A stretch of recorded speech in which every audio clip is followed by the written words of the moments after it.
అందరికీ నమస్కారం. ఈరోజు మన స్టూడియోలో ప్రముఖ ఆధ్యాత్మికవేత్త వేదిక్ ఆస్ట్రాలజర్ గోనుగొంట్ల సురేష్ బాబు గారు ఉన్నారు. సో గురువు గారితో మాట్లాడేద్దాం. నమస్కారం గురుగారు. మణికంఠ గారు నమస్కారం అండి. గురుగారు, సెప్టెంబర్ మాసం కన్యా రాశి వారి పరిస్థితి ఏ విధంగా ఉండబోతుంది? సో ఓవరాల్గా ఈ నెల ఎలాంటి పరిస్థితులు ఎదురే అవకాశాలు కనిపిస్తున్నాయి? ఎలాంటి జాగ్రత్తలు తీసుకుంటే బాగుంటుంది?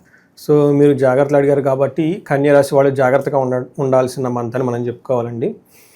ఒకటి, కన్యా రాశి వాళ్ళకి గ్రహణం యొక్క ఇంపాక్ట్ వీళ్ళ మీద ఉందండి.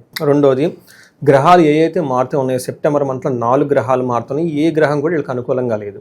కొంచెం జాగ్రత్తగా ఉండాలి. జాబులు పోయే అవకాశం ఎక్కువగా ఉంటుంది ఈ రాశి వాళ్ళకి. తర్వాత అనుకున్న పనులు కాకుండా ఇబ్బంది పడే అవకాశం ఎక్కువగా ఉంది. ఇది ఓవరాల్గా సమరీ చూసుకుంటే, అయితే ఇది మనకు గోచారం కాబట్టి 1 మంత్ 2 మంత్ టఫ్గా ఉంటుంది. ఆ తర్వాత నార్మల్గా ఉండే అవకాశం ఎక్కువగా ఉంటుంది. ఎందుకంటే గ్రహాలు ఎప్పుడు మారుతూ ఉంటాయి కాబట్టి. మనం చెప్పుకునేది రాశి ఫలాలు, అది కూడా గోచరం అంటే ప్రజెంట్ యొక్క ప్లానెట్స్ని బట్టి.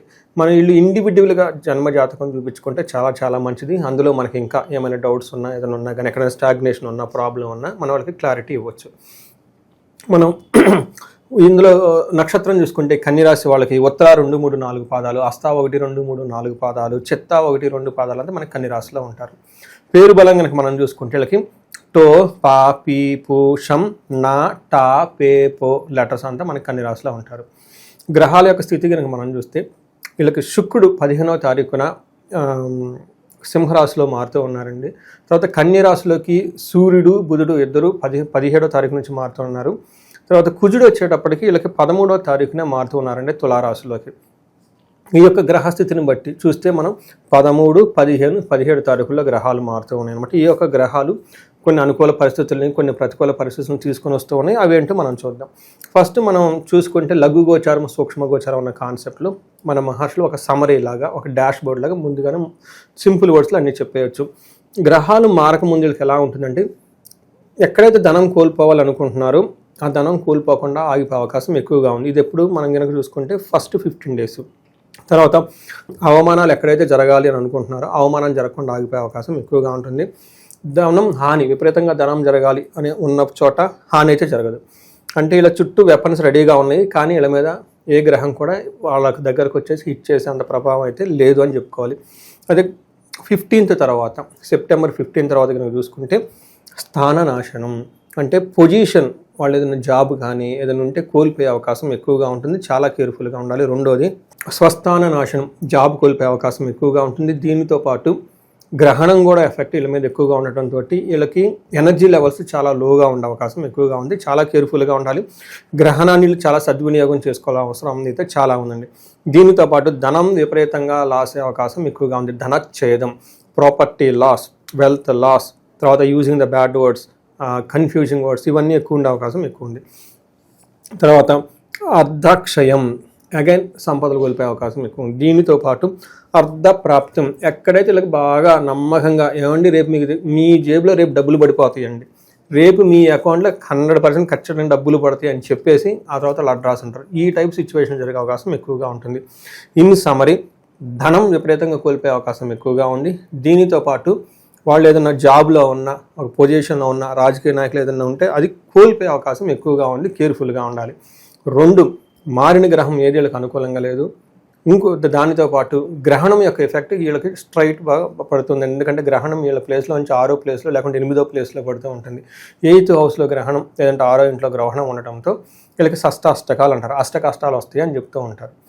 లాస్ట్ టైం సూర్యుడి గ్రహణం కూడా ఈ రాశి వాళ్ళకి కరెక్ట్గా ఆపోజిట్లో జరిగిందండి. ఈసారి వచ్చేటప్పటికి 6th హౌస్లో జరుగుతుంది అనమాట. ఇలా 8th హౌస్ కుంభరాశి నుంచి కౌంట్ చేసుకుంటే 8th హౌస్ వస్తుంది కాబట్టి అది కూడా మంచి ప్లేస్ కాదు. లాస్ట్ టైం వచ్చేటప్పటికి 7th ప్లేస్లో జరిగింది. ఏ ప్రకారంగా చూసుకున్నా గ్రహణం యొక్క ఇంపాక్ట్ వీళ్ళ మీద ఉండటంతో కొంచెం జాగ్రత్తగా ఉండాల్సిన టైం అని మనం చెప్తాను. రిస్కీగా ఉండే పనులు చేయటం, కొత్త పనులు, కొత్తగా నమ్మి ఏదైనా ఇన్వెస్ట్మెంట్ చేయటాలు, ఎవరితో తెలిసిన ఒక ఏంజల్స్ ఇలా చుట్టూ తిరుగుతూ ఉంటాయి, అట్రాక్ట్ చేస్తూ ఉంటాయి.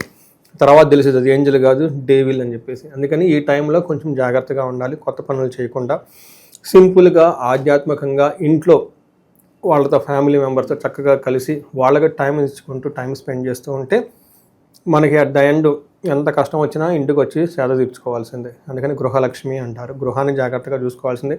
ఈ టైంలో ఇంటికి సంబంధించిన పనులు ఎక్కువగా టైం స్పెండ్ చేస్తూ ఎక్కువగా ఇంట్లో ఉంటూ ఉంటే చాలా బాగుంటుంది. ఇంట్లో పూజలు అవన్నీ చేసుకుంటూ ఉంటే మీరు చెప్పినట్టు గ్రహణం ఉంది కాబట్టి ఆ గ్రహణానికి ముందు చేసుకోవటం. ఆ తర్వాత మనకి పితృదేవతలకు సంబంధించి 15 రోజులు జరుపుకుంటారు. ధనం సంపాదించుకునే వాళ్ళకి లాక్ ఓపెన్ అయ్యేది అక్కడి నుంచి పితృపక్షాలు చాలామందికి తెలియదండి. ధనం రావట్లేదండి, ఎందుకు వస్తుంది, ఎంత కష్టపడినా ఆ ధనం ఇచ్చేవాళ్ళు పితృదేవతలు వాళ్ళని స్మరించుకోకుండా ఉంటే నీకు ధనం ఎక్కడి నుంచి వస్తుంది? ఎందుకంటే మీ శరీరం ఇచ్చింది వాళ్ళ దగ్గర నుంచి, మళ్ళీ లైనేజ్ ఉండాల్సిన అది ఆ వంశాన్ని మర్చిపోతే నీకు ఎక్కడ వస్తుంది? చాలామంది చేసే మిస్టేక్స్ ఇదేనండి. మన ధనానికి లాక్ ఓపెన్ అవుతుంది చూసారండి, ఆ డోర్ పాస్వర్డ్ వచ్చేప్పుడు పితృదేవత. అందుకని ఈ రాశి వాళ్ళు ఖచ్చితంగా మనకి పితృపక్షాలను బాగా భక్తిగా శ్రద్ధగా ఎంతైతే అంతగా వాళ్ళని స్మరించుకుంటూ చేసుకుంటూ ఉండడం చాలా ఇంపార్టెంట్. లాస్ట్లో మనకి దేవి నవరాత్రులు స్టార్ట్ అవుతున్నాయి. ఈ టైంలో ఇవన్నీ ఎక్కడ వదలకుండా ఆధ్యాత్మిక చింతనతో కనుక జరుపుకుంటే ఒక 2 months పోయిన తర్వాత మొత్తం తిరిగి లైన్లో మొత్తం ఏమవుతుంది, గోల్డెన్ వే, ఏమంటారు రాయల్ వే ఓపెన్ అవుతుంది అనమాట. అప్పటిదాకా వీళ్ళు ఉండాల్సిన పని అయితే చాలా సింపుల్గా టార్టాయిస్ లాగా లోనికి ముడుచుకొని ఈ టైం మంది కాదని చెప్పేసి ఉండటం చాలా ఉత్తమం. వీళ్ళకి సూర్యుడు ఫస్ట్ హౌస్లో ఉండటం ఏమవుతుందంటే స్థాన నాశనం అంటారు. తర్వాత దేహాతి స్వతతం కాలతిక్రమణ భోజనం బంధుమిత్ర సుహృద్వేష చంద్రరాశిగతో రవి అని చెప్తారు. అంటే శరీరం అలసటగా ఉంటుంది, టయానికి భోజనం చేయరు, ఏదో ఒక దాన్ని కోల్పోయినట్టు ఉంటుంది, బంధువులతోటి మిత్రులతోటి గొడవలు. అందులో September 5th 15 daysలో చాలామందికి జాబులు పోయే అవకాశం ఎక్కువగా ఉంది. గ్రహణం ఇంపాక్ట్ ఇంకా ఎక్కువగా ఉండే అవకాశం చాలా ఎక్కువగా ఉంది. ఈ టైంలో భార్యకి హెల్త్ కాంప్లికేషన్స్ రావటం, లేదంటే పార్ట్నర్స్తో గొడవలు అయ్యే అవకాశం కూడా ఎక్కువగా ఉంటుంది. కొంచెం కేర్ఫుల్గా ఉండాలి. ఇది సూర్యుడు. కుజుడు కనుక చూస్తుంటే కుజుడు అగైన్ సెకండ్ హౌస్లో ఉండి 5th హౌస్ని 9th హౌస్ని చూడటంతో ఇది కూడా అగైన్ మంచి పొజిషన్ కాదని మనం చెప్పాలి. 5th హౌస్లో రెండో ఇంట్లో కుజుడు ఉండటం వల్ల ఏమవుతుందంటే అసత్వం సతతం క్లేశ సర్వకార్య వినాశనం సదా దుర్జన సంపర్క భీతి ధనగే కుజే అని చెప్తారంటే కుజుడు ధనంలో ఇట్లా రెండో ప్లేస్లో ఉంటే ఏమవుతుందంటే జన్మరాశి నుంచి అసత్వం, దేహంలో బలం తగ్గిపోవటం, రిస్క్ తీసుకునే ఒక కెపాసిటీ ఎనర్జీ లెవెల్స్ ఉండవు, అంత క్లేశ మనసులో ఏదో ఒక ఫీల్ అవుతూ ఉంటారు, గిల్టీనెస్గా ఫీల్ అవుతూ ఉంటారు, సర్వకార్య వినాశనం, ఏదైనా కనుక పని తలపెడితే అది వేస్ట్ అయిపోతుంది, దాంతో ఉపయోగం ఏముండదు. సదా దుర్జన సేవ. ఈ టైంలో మీ బాధలు పంచుకుందామంటే మీ చుట్టూ ఉండేవాళ్ళు చెడ్డోళ్ళు అయి ఉంటారు. వాళ్ళే కదండి చెడ్డోళ్ళే, ఎప్పుడు అవకాశం గురించి చూస్తూ ఉంటారు. మిమ్మల్ని ఎప్పుడు కొంచెం తగ్గిపోయారని తెలిసిందనుకోండి వాళ్ళంతా వచ్చి పడతారు, ఏదో హెల్ప్ చేస్తున్నట్టు నటిస్తూ ఉంటారు, కానీ వెనక వాళ్ళు చేసే పనులు వాళ్ళు చేస్తూ ఉంటారు. ఈ టైపు సదా దుర్జన సేవ, దుర్మార్గులు సమాసం పడతారు. తర్వాత భీతి, భయపడుతూ ఉంటారు. అందుకని కుజుడు కూడా సరిగ్గా లేడు. ఈ టైంలో డబ్బు పోయే అవకాశం ఎక్కువగా ఉంటుంది, అవమానం జరిగే అవకాశం ఎక్కువగా ఉంటుంది. 12వ ఇంట్లో శుక్రుడు ఉండటంతో ఇది అగైన్ మంచిది కాదు అని మనకు శాస్త్రాలు చెప్తూ ఉంటారు. శస్త్రపీడ, చోర బాధ, మహాద్భయం, కృషిరవ్యాధి సర్వ విఘ్నం శాత్ ద్వాదశకే శుక్రు అంటాడు. శుక్ర అని చెప్తాడు. శుక్రుడు 12వ ఇంట్లో ఉండటం ఏమవుతుంది, చోర భయం ఉంటుంది, అగ్ని భయం ఉంటుంది. తర్వాత వ్యవసాయానికి సంబంధించిన పనులు, బిజినెస్కి సంబంధించిన సర్వ పనులు విఘ్నం జరుగుతూ ఉంటాయి. అంతేకాకుండా ఈ టైంలో గుప్త రోగాలు వచ్చే అవకాశం కూడా ఎక్కువగా ఉంటుంది. అంటే మనకి ఏ గ్రహంగా చూసుకున్నా కానీ వీళ్ళకి అనుకూలంగా లేదు కాబట్టి చాలా జాగ్రత్తగా ఉండాల్సిన రాశి కన్య రాశిని మనం చెప్పుకోవాలి. ఈ రాశిలో ఎలాంటి నక్షత్రాలు ఉంటాయి, ఎలాంటి వాళ్ళకి స్పెసిఫిక్గా ఎలాంటి రిజల్ట్స్ ఉండబోతాయి? సో నక్షత్రం ఉత్తర ఫాల్గుని, హస్త, చిత్త నక్షత్రాలు. ఇందులో ఉత్తర ఫాల్గుని కనుక చూసుకుంటే వీళ్ళకి పాజిటివ్ సైడ్లో సౌఖ్యము, సంపద ఈ రెండే చూపిస్తున్నాయండి. అంటే సౌఖ్యంగా ఉంటారు, ధనం అయితే వస్తుంది. కానీ నెగిటివ్ సైడ్లో చాలా ఎక్కువగా ఉన్నాయి, కేర్ఫుల్గా ఉండాలి. ఒకటి నాశనము, కలహము, నాశనము, మృత్యుభయము చూపిస్తుంది. అంటే ఇటు పక్కన నాశనం వస్తే ఇటు పోతున్నాం అర్థం కాకుండా, ఉంటాము పోతాం లేకుండా మృత్యుభయం. ఇది మనకి మృత్యుభయం చెప్పండి. దీంతో పాటు గొడవలు కూడా వచ్చేస్తాయి. బాగున్నప్పుడు అందరూ స్వీట్లు తీసుకుంటారు, బాగలేనప్పుడు వచ్చి గొడవ పెట్టుకుంటుంటారు అన్నమాట. కొంతమంది రెడీగా కూర్చొని ఉంటారు, ఇప్పుడు మనకు రైట్ టైం వచ్చిద్దా అని చెప్పేసి అలసటగా ఉన్నప్పుడు ఎగబడుతూ ఉంటారు. అందుకని వీళ్ళకి కొంచెం జాగ్రత్తగా ఉండాలి. హస్త నక్షత్రం వాళ్ళకి సౌఖ్యము, క్షేమము రెండు మాత్రం పాజిటివ్గా ఉంది, మిగతా అంతా నెగిటివ్ సైడ్లో ఉంది. అందులోనూ మృత్యుభయము, మరణము, కలహము, నాశనము చూపిస్తూ ఉంది కాబట్టి కేర్ఫుల్గా ఉండాలి. అగైన్ చిత్తా నక్షత్రం వాళ్ళకి క్షేమము, సౌఖ్యము, క్షేమంగా ఉంటారు, సౌఖ్యంగా ఉంటారు, అందులో అయితే ప్రాబ్లం ఏం లేదు. కానీ లోన పడాల్సిన ఇబ్బందులన్నీ పడుతూ ఉంటారు. నాశనము, తర్వాత మృత్యుభయము, మరణము చెప్తూ ఉంటారు. అంటే మరణము అనుకున్న పని కాకుండా ఆగిపోతుంది, కొలాప్స్ అయిపోతుంది, డిస్ట్రాయ్ అయిపోతుంది, ఆగిపోతుంది. తర్వాత నెక్స్ట్ ఫ్యూచర్ అంటే అర్థం కాదు, దాన్ని మృత్యుభయం అంటారు. దీనికి సంబంధించి దీనిలో భాగంగా తర్వాత అనుకున్న పనులు కూడా సరిగ్గా రిజల్ట్ రాకుండా నాశనం అయ్యే అవకాశం ఎక్కువగా ఉంది. ఈ విషయంలో కొంచెం ఈ రాశి వాళ్ళు జాగ్రత్త, కేర్ఫుల్గా ఉండాలని. తర్వాత ఇంతే కాకుండా వీళ్ళకి ఉత్తర ఫాల్గుని వాళ్ళకి పశు నాశనం, అంటే అగ్రికల్చరల్ వ్యవసాయదారులు ఏమైనా ఉంటే పశువుకు సంబంధించిన ఏమైనా ఉంటే కోల్పోతారు. అయితే మనకి సిటీలో ఉన్న వాళ్ళకి ఏంటంటే వాళ్ళకి సంబంధించిన సపోర్ట్ ఇచ్చే రిసోర్సెస్ ఉంటాయి కదండి, కంప్యూటర్స్ లేదంటే వైఫై అయ్యో ఉంటాయి సపోర్ట్ ఇచ్చేవి కార్లో. వీటికి సంబంధించిన అంటే వీళ్ళకి రిసోర్స్ఫుల్గా ఉండే ఐటమ్స్, సప్లై చేసే ఐటమ్స్ కొన్ని వీళ్ళకి కోల్పోతారు అని మనకు చెప్పవచ్చు అనమాట. కార్లు కానివ్వండి, వెహికల్స్ కానీ వీటికి సంబంధించిన వ్యవహారాల్లో. సో ధనానికి సంబంధించి, బంగారానికి సంబంధించి, పిల్లలకు సంబంధించిన కొన్ని విషయాల్లో కొంచెం జాగ్రత్తగా ఉండటం ఎంతైనా ఈ రాశి వాళ్ళకి అవసరం అండి. ఇంకా విశేషంగా మంచి ఫలితాలు పొందాలంటే ఎటువంటి పరిహారాలు చేసుకుంటే బాగుంటుంది సార్? ఫస్ట్ ఈ రాశిలో ఈ వీడియో విన్న ప్రతి ఒక్కళ్ళు రుద్రాభిషేకం చేయించుకోవాలి, ఎందుకంటే గ్రహణం ఉంది కాబట్టి. ఎందుకంటే శివుడాగ్ని లేనిది చేమైనా కుట్టదు అంటారు కాబట్టి.